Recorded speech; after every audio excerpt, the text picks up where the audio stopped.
اعوذ باللہ من الشیطان الرجیم بسم اللہ الرحمن الرحیم۔ میرے پیارے محترم دوستو، میرے یوٹیوب چینل دینی باتیں وِد پرویز احمد میں آپ کا خیر مقدم ہے، اور صرف 5 منٹ کا مدرسہ قرآن و حدیث کی روشنی میں یہ میری 13ویں ویڈیو ہے۔ تو آئیے سٹارٹ کرتے ہیں۔ صرف 5 منٹ کا مدرسہ قرآن و حدیث کی روشنی میں 13 محرم الحرام۔ نمبر 1، اسلامی تاریخ۔ قوم نوح پر اللہ کا عذاب۔ حضرت نوح علیہ السلام 950 سال تک اپنی قوم کو دعوت دیتے رہے، اور قوم کے افراد بار بار عذاب کا مطالبہ کرتے رہے۔ ساتھ ہی اللہ تعالیٰ نے حضرت نوح علیہ السلام کو خبر دی کہ اب موجودہ ایمان والوں کے علاوہ کوئی اور ایمان نہیں لائے گا۔ تو انہوں نے دعا کی، اے اللہ، اب ان بدبختوں پر ایسا عذاب نازل فرما کہ ایک بھی کافر و مشرک زمین پر زندہ نہ بچے۔ اللہ تعالیٰ نے ان کی دعا قبول فرما لی اور حکم دیا کہ تم ہماری نگرانی اور حکم کے تحت ایک کشتی تیار کرو۔ چنانچہ ایک کشتی تیار کی گئی۔ پھر اللہ تعالیٰ کے حکم سے زمین و آسمان سے پانی کے دہانے کھل گئے، اور دیکھتے ہی دیکھتے زمین پر پانی ہی پانی جمع ہو گیا۔ اس وقت حضرت نوح علیہ السلام بحکم خداوندی مومنین اور جانوروں میں سے ایک ایک جوڑے کو لے کر کشتی میں سوار ہو گئے۔ باقی تمام کافر و مشرک پانی کے اس طوفان میں ہلاک ہو گئے۔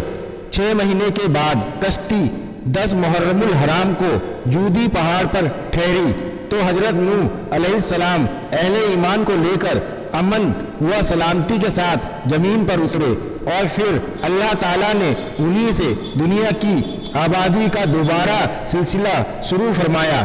اسی لیے آپ کو آدم ثانی کہا جاتا ہے۔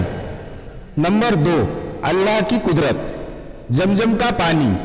اللہ تعالیٰ نے دنیا میں سمندر، جھیل، اولے، بارش اور چشموں کا پانی پیدا فرمایا ہے، لیکن زمزم کا پانی پیدا کر کے اپنی قدرت کا زبردست اظہار فرمایا ہے۔ دیگر پانی کی طرح اس میں بھی پیاس بجھانے کی صلاحیت ہے، لیکن خاص بات یہ ہے کہ اس میں بھوک مٹانے اور بیماری سے شفا دینے کی بھرپور صلاحیت موجود ہے۔ دیگر پانی بہت جلدی سڑ کر ناقابل استعمال ہو جاتا ہے، لیکن زمزم کا پانی سڑنے اور خراب ہونے سے ہمیشہ محفوظ رہتا ہے۔ اس پانی میں بھوک پیاس مٹانے اور بیماریوں سے شفا دینے کی صلاحیت پیدا کرنا اللہ تعالیٰ کی قدرت کی بڑی نشانی ہے۔ نمبر 3، ایک فرض کے بارے میں۔ حج کن لوگوں پر فرض ہے؟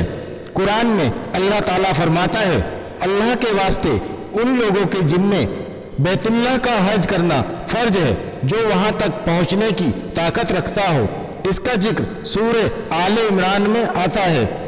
نمبر 4، ایک سنت کے بارے میں۔ دائیں کروٹ سونا۔ حضرت برا بن عازم رضی اللہ تعالی عنہ بیان کرتے ہیں کہ رسول اللہ صلی اللہ علیہ وسلم جب بستر پر تشریف لاتے تو دائیں کروٹ پر آرام فرماتے۔ اس کا ذکر بخاری میں آیا ہے۔ نمبر 5، ایک اہم عمل کی فضیلت۔ سخاوت اختیار کرنا۔ رسول اللہ صلی اللہ علیہ وسلم نے فرمایا، اللہ تعالیٰ سخی ہے اور سخاوت کو پسند کرتا ہے، اچھے اخلاق کو پسند کرتا ہے اور برے اخلاق کو ناپسند کرتا ہے۔ اس کا ذکر کنز العمال ان طلحہ بن عبید اللہ میں آیا ہے۔ نمبر 6، ایک گناہ کے بارے میں۔ کوئی چیز عیب بتائے بغیر بیچنا۔ رسول اللہ صلی اللہ علیہ وسلم نے فرمایا، جو شخص کوئی عیب دار چیز اس کا عیب بتائے بغیر بیچے گا، وہ برابر اللہ کی ناراضگی میں رہے گا اور فرشتے اس پر لعنت کرتے رہیں گے۔ اس کا ذکر ابن ماجہ ان واصلہ بن اسقا میں آتا ہے۔ نمبر 7، دنیا کے بارے میں۔ دنیا کی نعمتوں کا خلاصہ۔ رسول اللہ صلی اللہ علیہ وسلم نے فرمایا، تم میں سے جس شخص کو صحت و تندرستی حاصل ہو اور اپنے گھر والوں کی طرف سے اس کا دل مطمئن ہو اور ایک دن کا کھانا اس کے پاس موجود ہو، تو سمجھ لو کہ دنیا کی تمام نعمت اس کے پاس موجود ہے۔ اس کا ذکر ابن ماجہ ان عبید اللہ بن محسن میں آیا ہے۔ نمبر 8، آخرت کے بارے میں۔ اہل جنت کی نعمت۔ قرآن میں اللہ تعالیٰ فرماتا ہے، بے شک اہل جنت عیش و راحت کے مزے لے رہے ہوں گے،